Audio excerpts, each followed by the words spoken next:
Rema hari ini, Mazmur 132 ayat 7-8. Mari kita pergi ke kediamannya, sujud menyembah pada tumpuan kakinya. Bangunlah ya Tuhan, dan pergilah ke tempat perhentianmu, Engkau serta tabut kekuatanmu.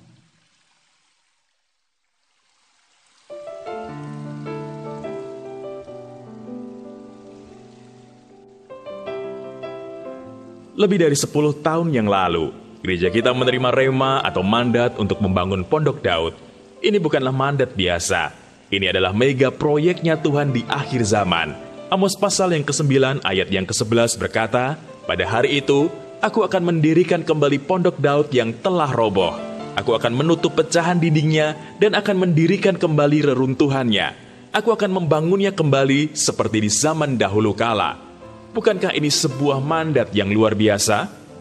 Tuhan begitu rindu Pondok Daud dibangun kembali pada akhir zaman, bukan semata-mata karena hal tersebut menyukakan hatinya saja, tetapi juga karena ada rencana Tuhan yang sangat besar yang Dia mau kerjakan bersama kita.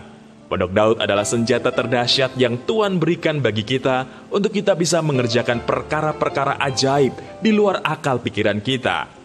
Pondok Daud adalah gerbang awal dimensi kuasa Allah di akhir zaman untuk kita bisa melangkah masuk ke dimensi supernatural, untuk membebaskan bangsa kita dan membawa bangsa kita masuk tanah perjanjian yang berlimpah susu dan madu. Dengan kata lain, Pondok Daud adalah tabut Tuhan, lambang hadirat Tuhan, dan juga lambang kekuatan serta kuasa Tuhan yang powerful untuk kita bisa mengalami lawatan terdahsyat di akhir zaman. Yesaya pasal yang ke-60. Jadi, mari kita bangun Pondok Daud, pondok kesukaan Tuhan, tempat Tuhan tidak hanya singgah, tetapi berdiam, tempat Dia boleh menemukan hati yang melekat, hati yang menyembah dan bersujud pada tumpuan kakinya. Seperti Tuhan menemukan Daud, Dia menemukan kita dan menetapkan kita sebagai tempat perhentiannya. Biarlah Tuhan menemukan kita sebagai partner yang solid untuk bekerja sama dengan Dia, untuk membebaskan bangsa ini dan membawa bangsa ini masuk lawatan terdahsyat di akhir zaman. Menurut Anda, apa itu Pondok Daud? Mengapa Pondok Daud bisa menjadi kesukaan raja di atas segala raja? Jelaskan tujuan Tuhan membangun kembali Pondok Daud di gereja kita dan di bangsa kita. Sudahkah Anda membangun Pondok Daud kesukaan Tuhan hari-hari ini?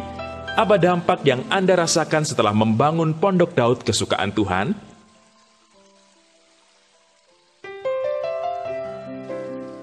Bapa, terima kasih atas mandat dan proyek untuk membangun Pondok Daud yang Engkau percayakan kepada kami. Kami mau terus taat dan setia melayani-Mu, menyembah-Mu, dan membangun Pondok Daud kesukaan-Mu seperti di zaman Daud, sehingga perkara-perkara yang supernatural boleh dinyatakan atas hidup kita. Termasuk impian Tuhan untuk membebaskan bangsa Indonesia dan membawa lawatan terdahsyat di akhir zaman atas bangsa Indonesia. Di dalam nama Tuhan Yesus, kami berdoa. Amin. Pondok Daud adalah gerbang awal dimensi kuasa Allah di akhir zaman.